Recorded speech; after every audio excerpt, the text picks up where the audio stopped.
YouTube లో అన్ని వీడియోలు చూసి మీ అన్ని స్టేటస్ పెట్టుకుంటారు సార్ రోజు. ఇప్పుడు పరిస్థితి ఫ్రీ బస్ వచ్చినాక ఇప్పుడు చాలా ప్రాబ్లం అవుతుంది సార్ మాకు. ఏమైతుంది అంటే మా లేడీస్ అసలు ఎక్కట్లేదు సార్, అందరు బస్సులు ఎక్కుతున్నారు. దానివల్ల మాకు చాలా ఇబ్బంది అవుతుంది సార్. ఇది మరి వాళ్ళు ఏదో ప్రామిస్ చేశారు కదా, ఇది చేస్తామని చేస్తున్నారు. ఏం చేస్తలేదు సార్, ఇప్పుడు చాలా ఇబ్బంది అవుతుంది. చాలా మంది ఆటో డ్రైవర్లు కూడా సార్ నమ్మి ఓటేసారు కదా. అవును సార్, అయితే ఇట్లా అవుతుంది అనుకోలేదు సార్ ఎవరు. కానీ ఇప్పుడు చనిపోతుంది సార్ మా డ్రైవర్లు. ఒకప్పుడు రైతులు చనిపోతుండే, ఇప్పుడు ఆటో డ్రైవర్లు చనిపోతుంది సార్.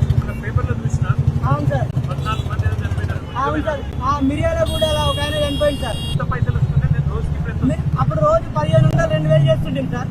ఇప్పుడు 500 అవుతుంది సార్. పొద్దున్న నుంచి ఒక 200 మాత్రమే వేసినాను.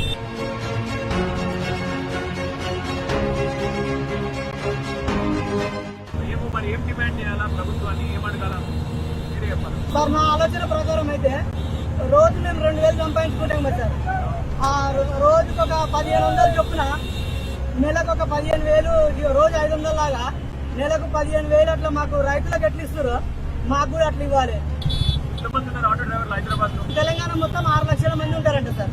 మీ మూటకొండూరులో ఎంతమంది ఉంటారు చెప్పు నాకు. మూటకొండూరులో అయితే ఒక 1500 మంది ఉంటారు సార్ మండలం మొత్తం మీద.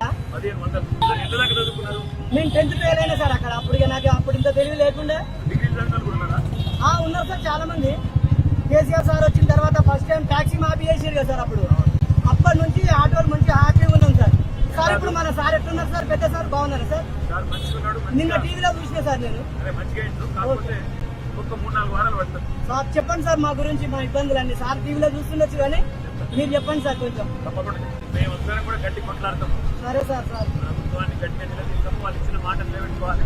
సార్ మీరు అన్నట్టు సార్ ఈ బస్సులేరు మీ కడుపు మీద పడకుండా కూడా సరే సార్. ఆ పని చేస్తాం. మాట ఓకే సార్.